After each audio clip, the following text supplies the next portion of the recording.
Hello, friends. Welcome back. This is Dan. I am Dan Nelson, and I started this painting yesterday. If you want to watch me doing up until this point, then just go back to Daily Art Adventure 217. Some of it's on Facebook, and some of it is, of course, here on YouTube. I called this doing the translucent layer. This is actually a phase, a stage of painting that I stumbled upon only 11 weeks ago. Yes, I actually went back and counted last night as I was thinking about it. July 4th, I was painting in downtown Raleigh at a mid-big festival, which I will be doing again tomorrow, at a bluegrass festival. Huge, the bluegrass festival in America. The bluegrass festival that used to be in Nashville and for the last 4 or 5 years has been in Raleigh. Anyway, so this stage, this layer, this phase of the painting process, I call it the translucent layer. Another word for this whole phase right here would be scumbling. Scumbling is when you apply opaque paint very thinly and usually very loosely. That's the sound of scumbling right there. And so I stumbled on this, as I said, back in July, and haven't done it on every painting since, but have done it on most, and have found that it really adds a dimension to my paintings that I feel I had been missing. First of all, it softens the whole painting, as you can see, because I'm doing very soft edges.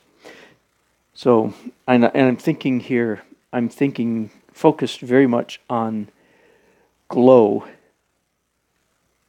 the glowing feeling of lights. In this case, the light sources are primarily two things. For instance, this is a candle, right?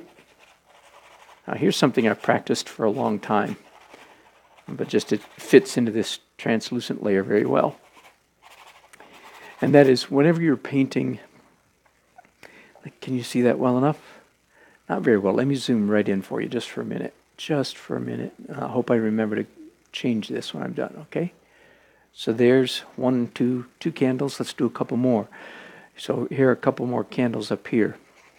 Here's a principle that I learned years ago, but it's just I'm incorporating this principle into an entire layer. The principle is, when you want to paint something that is glowing, like a candle, you paint the glow first. Or I could say you paint the aura, A-U-R-A. You paint the aura first and then come back. I won't do it now, but I'll come back later and do a little more intense spot of light right at the center of that glow area. See, if you paint the bright hot spot first, then when you do the glow, you have to work all around it to avoid it, to be careful you don't smudge it out and ruin it. But if you paint the glow first, you can do what I'm doing here. You can just make, a pretty big mess. Here's some more candles back here. You can make a nice big mess. And then come back and do the point of light later. I do this very much when I'm doing headlights on cars or tail lights on cars. When I'm doing traffic lights, I paint a lot of city scenes and cityscapes, and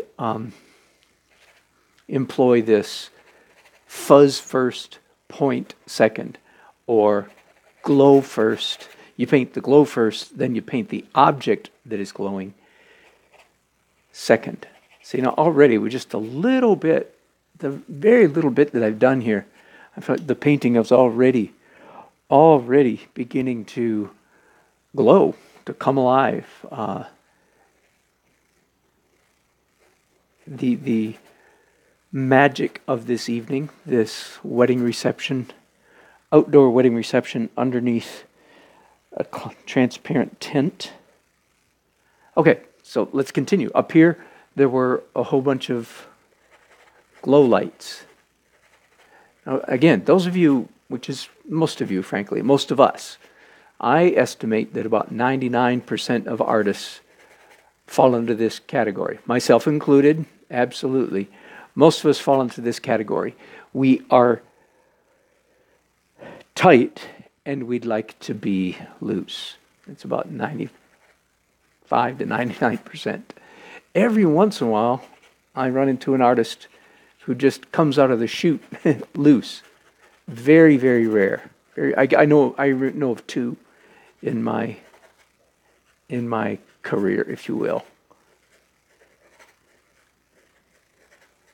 who just for some reason have that knack. It's usually accompanied by, it seems like, some kind of devil may care. That's a little harsh, but a freedom, a free-spirited kind of person. So I am confessing to you that I am definitely was not one of those. But I was going to say, those of you who are like me, tight and want to be loose, please observe the manner in which I am painting the glow around these lights, right?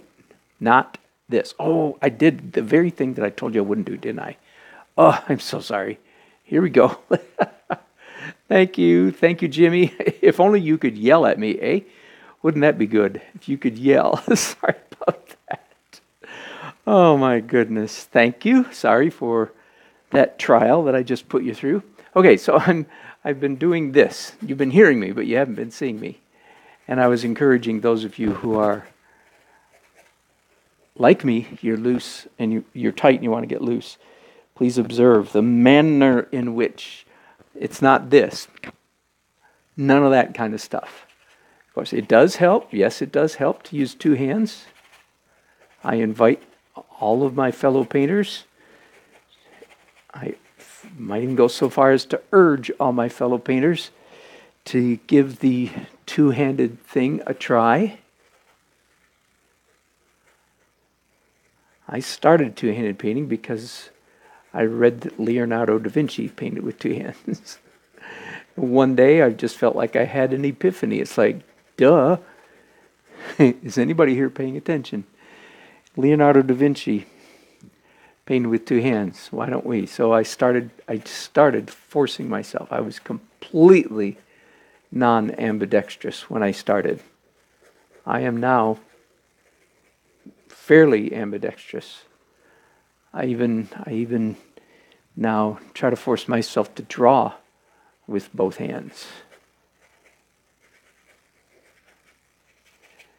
Anyway, so you could see, I hope, the glow that I'm creating around all the lights in the ceiling. In a little while then, I am going to come back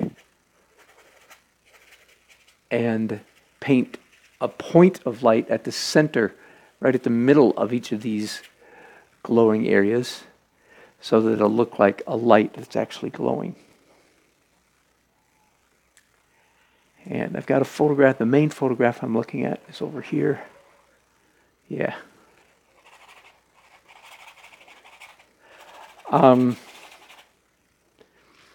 I like saying good things about Thomas Kinkade. It's not nearly as much fun now that he's passed away. But I say that, I like saying good things about Thomas Kinkade, partly because I like watching my fellow artists have seizures. Because, of course, we're not supposed to like Thomas Kinkade. I'm being a little facetious, but I am telling the truth, aren't I? We're not supposed to like him. Partly because of professional or financial jealousy. He made $1 gazillion and I didn't. But one of the things you should have learned from him, and I'll be a little bit mean here just for a minute. If you hadn't been so busy being a snob and and I'm not talking about you, but I'm talking about some people if we hadn't been so busy being snobbish, we would have learned some things from him. He was actually a very good painter. One of the things we should have learned from him is how to make something look like it's glowing.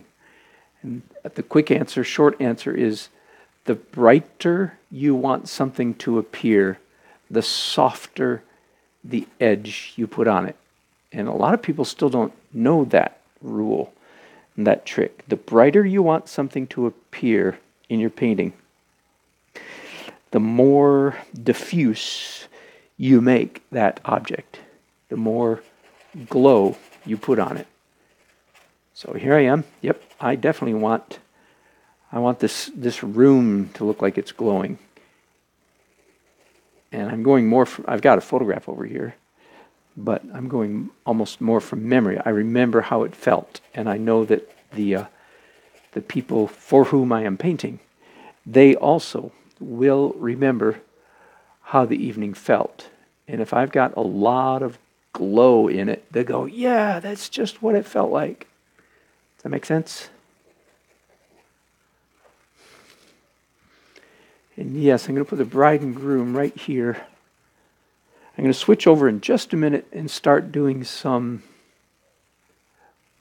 blue glowing up here in the sky. Let me see if I'm done with the warm yellow glow.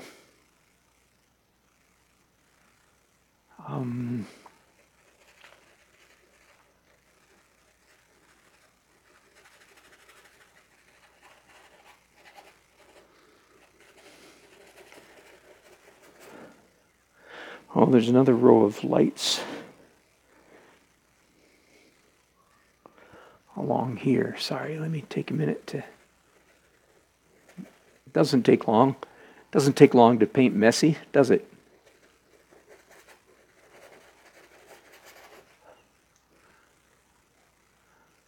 Okay, I think I'll keep those brushes as is and just pick up a couple other ones and go straight to some blue glowing. So any light source in your painting is a good candidate for glowishness. Sorry to butcher the language. So I have basically two light sources in this scene, right? All the candle and twinkle lights and the blue sky, the deep blue twilight sky outside the tent here.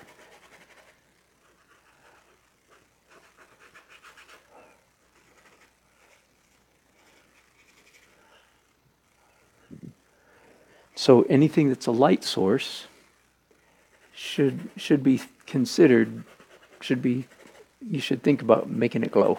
Some reflection, some windows up here. Same thing here, some reflection in these windows. So the next, well, actually I'm probably going to use a little bit of pencil after this, but after that, the next step that I'm going to do painting-wise is the final layer will be light, and this is what my practice for several years now, light opaque highlights. And that last layer, light opaque highlights, will be considerably more hard-edged than this. So again, this is what has changed in my painting in just the last 2.5 months. This is one of the main things that has changed. The introduction of this soft layer. And I think my painting has improved because of it. Okay, now that's a good place for me to stop. Actually, there's a couple things I'm going to do. I love these jackets, but they're a little bit too purple. There's a little bit too much uniform color going on here. So I'm going to come in and darken some of these people's clothing down here. and then probably do some pencil, and then I'll come back into the last layer. And I don't know if I'm going to bring you guys in for that darkening. That's pretty boring, or the pencil. We'll see. We'll find out. Anyway, and the next episode, of course, might be at Facebook. If you want, Facebook.com/Dan the Art Man, if you want to watch the next episode. Thanks so much for watching. Appreciate it. Subscribe if you haven't already done so. Appreciate it. Bye-bye. Hey, Toby. Oh, speak Spanish. Solo Zanzo. I am so sorry. I wish I could speak Espanol. Very sorry. Thanks for watching.